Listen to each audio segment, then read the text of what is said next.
Hump Day edition of Morning Scone presented by Brock, the Baton Rouge Orthopedic Clinic, and Hudco Roofing. HudcoRoofing.com. Do business with someone you know. Hudco Roofing, HudcoRoofing.com. LSU, as expected, LSU did it again. Kaleb Jackson, 4-star running back out of Liberty Magnet in Baton Rouge, has committed to the Tigers, doing so yesterday morning. We did talk about it on AFR. If you caught my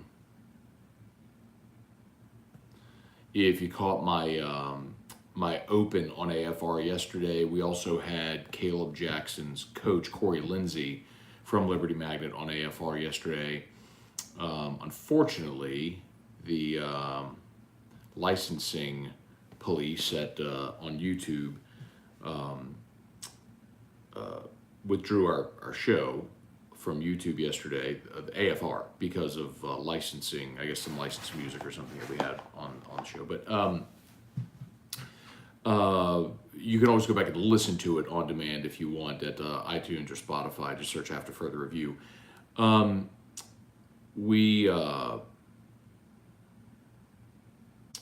think yesterday was massively significant. I think getting Kaleb Jackson was massively significant for a lot of reasons.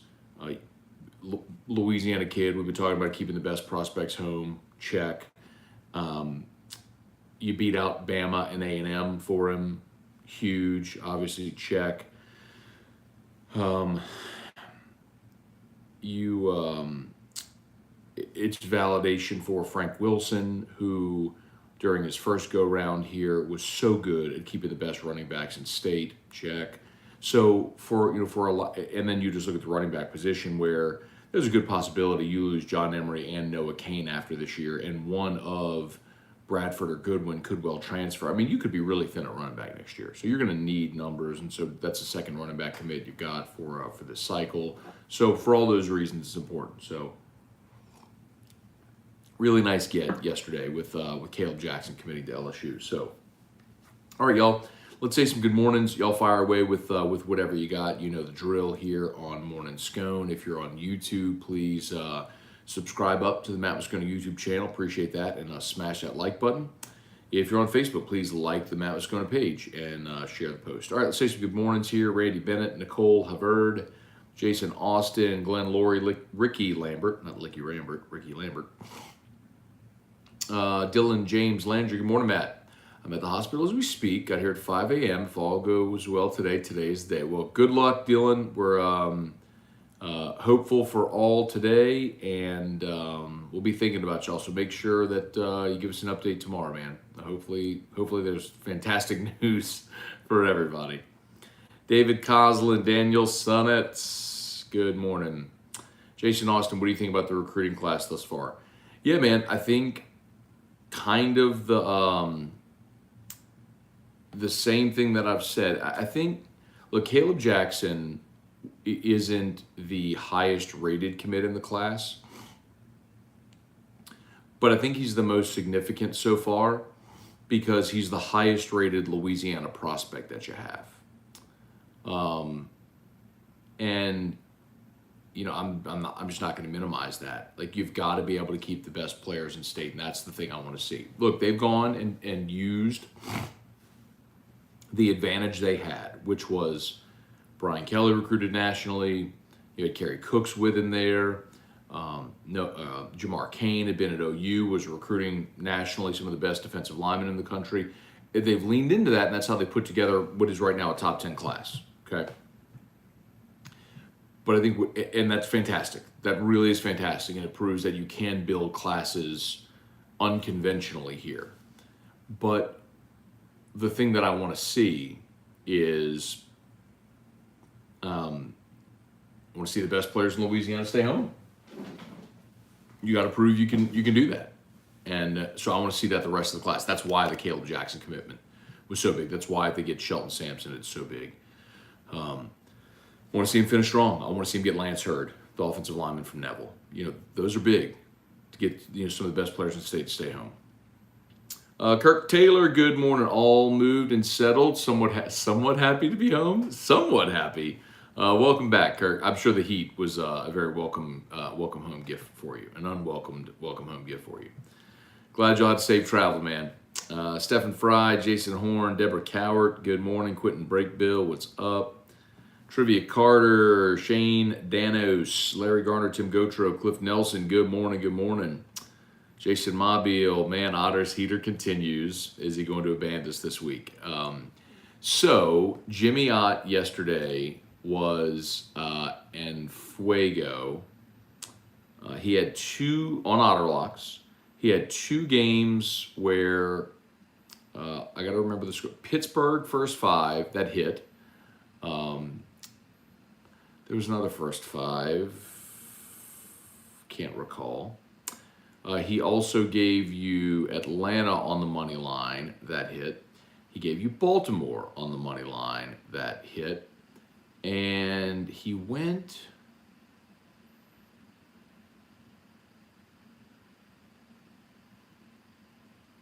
against Seattle, but I think that was the game where they were playing the Nationals, and that game got canceled because of weather or postponed.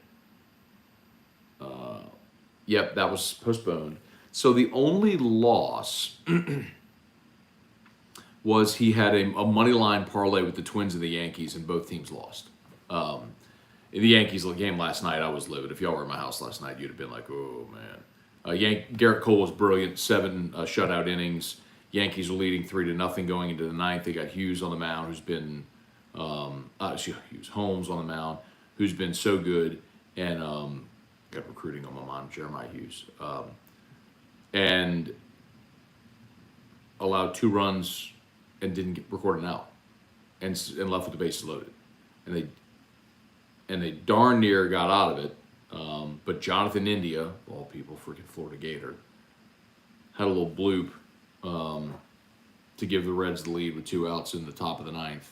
So they scored 4 runs in the top of the ninth off of the Yankees closer, who's been untouchable. They didn't even touch him. He had no release. He was walking guys, hitting guys. It was anyway, the Reds. Anyway. So anyway, Jason, yes, so Otter was very good yesterday. Yes, I texted him last night. It was very good. And no, he's not abandoning us. He's flying today to Del Mar. So Otter's going to be out in Del Mar, I don't know, for like 2 or 3 weeks. But he said he'll still do Otter Lock. So just call him every day at that time, and he'll have action. So he'll give us the picks. Ryan Rogers, Tim Gotro, I know this is a pipe dream, but is there any hope the SEC Media Day schedule gets changed and we get treated to Jimbo versus Nick Part 2? Like, literally no chance, Tim. That schedule was done months ago. They have to organize travel for all these guys. So, yeah, no, it's the schedule is set. It's what it is. Brady Smith, Cliff Nelson, heading to Houston to see Colby. We'll miss Oliver Twist night. All good, man. Appreciate you coming out when you can. Safe travels over to H-Town. Give our best to Colby. We look forward to seeing you next week, my dude. Matt Lusto, good morning. Good morning, good morning, good morning, good morning. All right, y'all. As always, shout out to Brock, Baton Rouge Orthopedic Clinic. brortho.com to pick up your tickets for Brock Rock and Wine. Just a few weeks away, August the 6th, less than a month. Brock Rock and Wine. And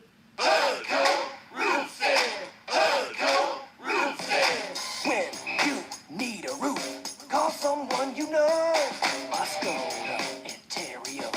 All you need is HUD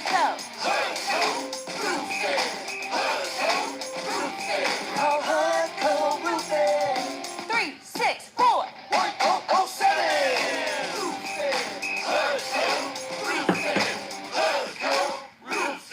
all right, y'all. Hudco Roofing, HudcoRoofing.com. Do business with someone you know. Henry Gordon Bennett heard Jaylen Brown is the highest rated athlete that Brian Kelly's ever had. Is that true? So no wonder he came to LSU. I don't know if Jaylen Brown is the highest rated athlete. Maybe like at the athlete position. I think he's certainly like Jalen Smith, the linebacker he had at Notre Dame, was one of the top all-time linebacker recruits in the history of like 247. So I don't think it's the highest rated player he's ever recruited, but maybe who's listed as an athlete. But then again, like Jalen Brown's listed as a wide receiver, so I don't know why that's. I mean, that's.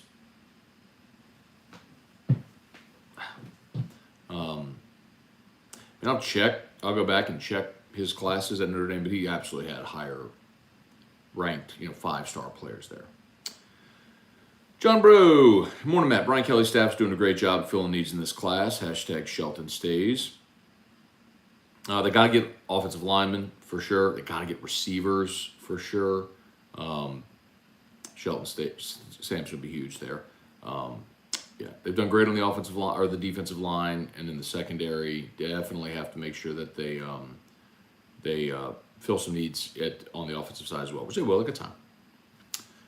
George Molaison, hey Matt, do you think it's likely for LSU to have a 9-10 win season? George, I don't know if you're trolling, man. George, I've said several times that I think the ceiling for this LSU team, is 9-3. I mean, stars align, everything goes right. I think 9-3 is their ceiling. I think floor is 7-5. I don't think they could win fewer than 7 games. So it's not a huge range, but I think the success of their season is going to depend on. I think they will win their 4 non-conference games, and I think they'll lose to Bama. And pretty much everything else, I think you could make a case either way. But I think ultimately what this record is going to look like is going to depend on what happens in your 4 conference road games. Auburn, Florida, Arkansas, A&M. A lot of people are saying Auburn's a mess. It's true, so is LSU. You don't like to look internally, but remember, I mean, you finished last season with 39 scholarship players in a bowl game. Your starting quarterback transferred out. You still don't have a named starter yet. Totally new coaching staff. Auburn's a tough place to play. I mean, there's a lot of things. Auburn, Florida, Arkansas, who played well. I mean, they've had a better record than you the last 2 years. They beat you in Baton Rouge last year. Now, it was completely Ed Ogeron's fault for playing Garrett Nussmeier. When you play Max Johnson, you win that game. But if you really want to be nauseous, go back and watch the Arkansas game from a year ago, or don't. And then A&M. I mean, got to go to Kyle Field last regular season game, so we'll see. I just think that's going to determine their record, those 4 road games. Glenn Laurie, injury bug still hanging around the Pelicans. 2 games in the summer league, first 2 draft picks hurt. Liddell probably out for the year. Liddell is out for the year. If you missed it last night, Glenn, E.J. Liddell, the Pelicans did announce he tore his ACL. So Dyson Daniels has an ankle injury, suffered in the first summer league game. I'm not tremendously worried about that one. You got plenty of time till the season starts in October to get him healed. Very unfortunate about E.J. Liddell. E.J. Liddell is a second-round pick from Ohio State. Averaged 19 points a game last year. He's a power forward. Very unfortunate. I mean, it would have been tough, I think, for him to find minutes on this roster, but he's a young player you like a lot, and, get stronger and come back. Let's see, Lawrence Burley. Let's see.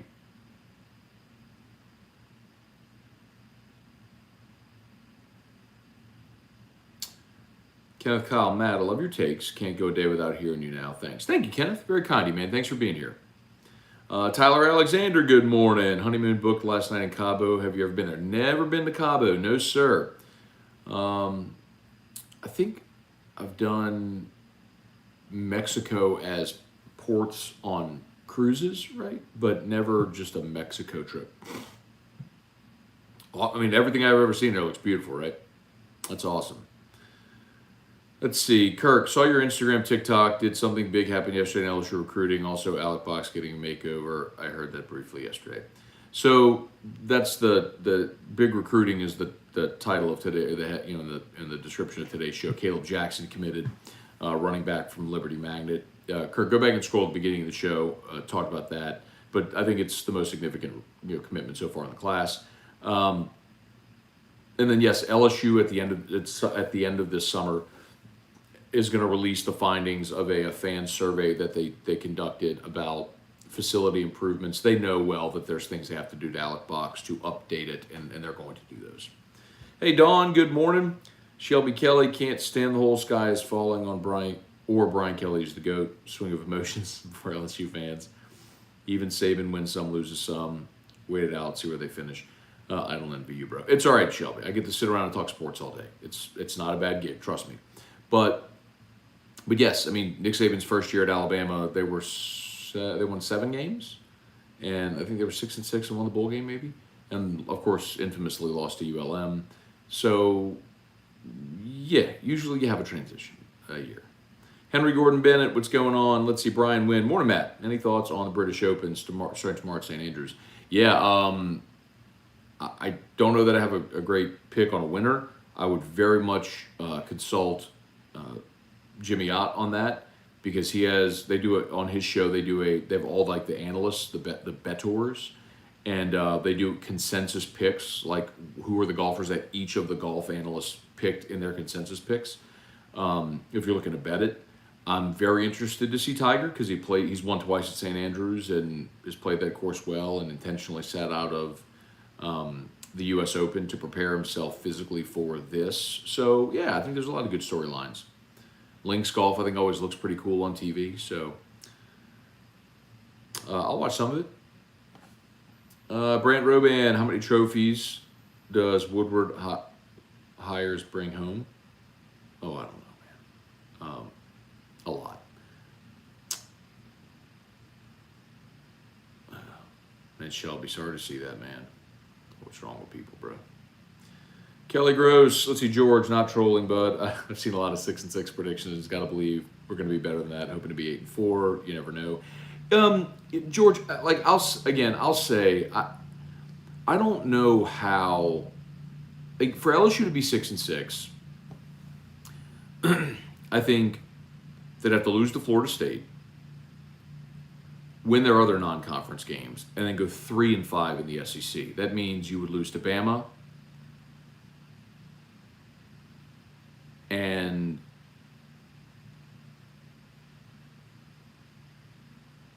maybe Tennessee at home, and then 3 of the other road games that I just mentioned. Maybe you lose to Florida, Arkansas, and A&M, and you beat Auburn. I mean, like, to get to 6-6, God, it's just hard for me to imagine that. I think LSU is going to be more talented and better coached, and they're going to find a way to get to 7 or 8.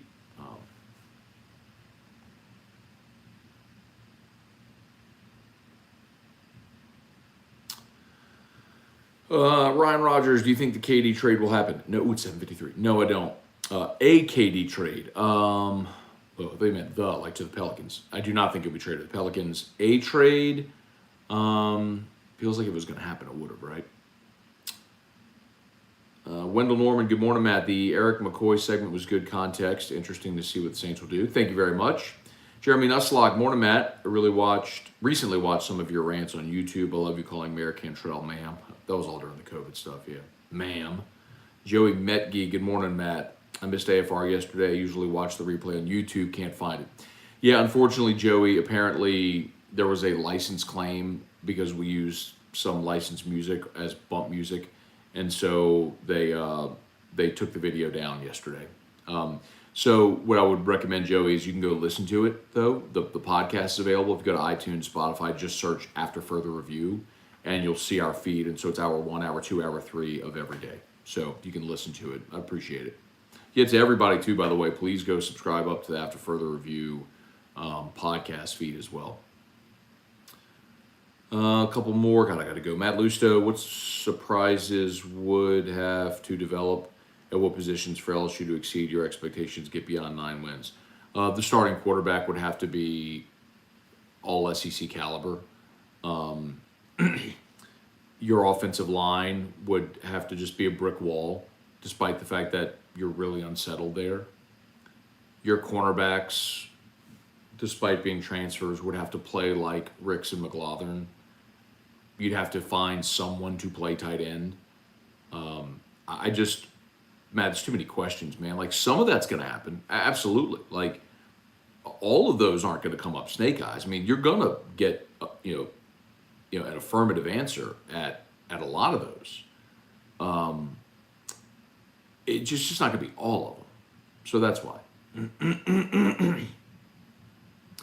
Patrick Ramos, good morning. Loving the LSU position breakdown on AFR YouTube. Thank you so much. Yeah, so if you've missed that, we've done, we're doing the position breakdowns leading up to media days next week. So we start with quarterbacks, running backs, receivers, offensive line. We did defensive line, linebackers getting, it might be posted, it should be posted already because we did linebacker yesterday in AFR, so it should be posted today. And then today we're doing defensive backs, and then tomorrow we're doing special teams. Grant Taylor had 12 strikeouts in 7 innings yesterday. That's fantastic. I got to reach out to him then. Edward O. got the crabs. What's good, Matt? When will we start getting some commits from O linemen? Good question. Don't know. Lance Hurd's the big one that they're going after in state.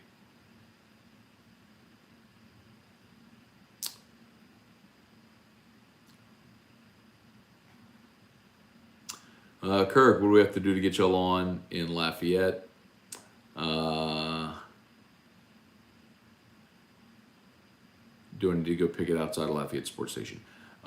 So, Kirk, you should totally call the Lafayette ESPN affiliate and say, why are you not carrying After Further Review with Matt Scone every afternoon? I would very much appreciate that and encourage you to do that, to tell everyone who's in Lafayette.